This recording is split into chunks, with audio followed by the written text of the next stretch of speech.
Mais d'abord, on vous montrait hier cette montagne de pierres, cet impressionnant éboulement au pied du Puy-Marie, dans le Cantal, bien entendu.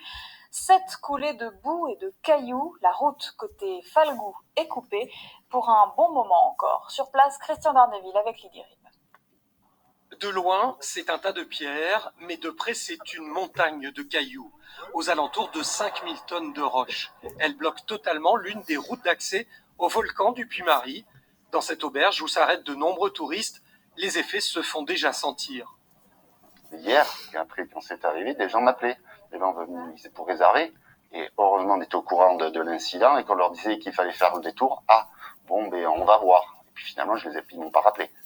Alors, c'était une table, mais voilà. Dehors, le directeur de ce grand site de France joue l'agent d'accueil.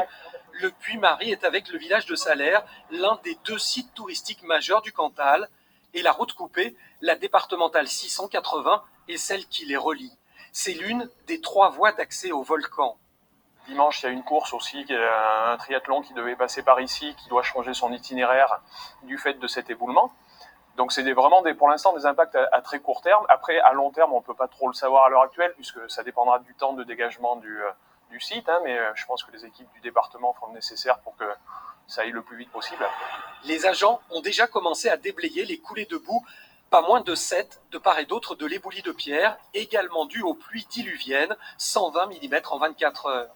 Les 5000 tonnes de roches, elles, seront plus difficiles à évacuer. Cela représente plusieurs semaines de travail. C'est un minimum de 15 jours, mais après, est-ce que ça prendra 15 jours au mois? On va faire le maximum. Aujourd'hui, je ne peux pas vous dire qu'on soit sûr de rouvrir la route pour avant Toussaint, parce qu'actuellement vers Toussaint, on referme la route pour des raisons hivernales.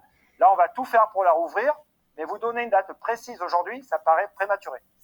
Déjà, en 1995, un éboulis spectaculaire s'était produit au pied du roc d'Osières.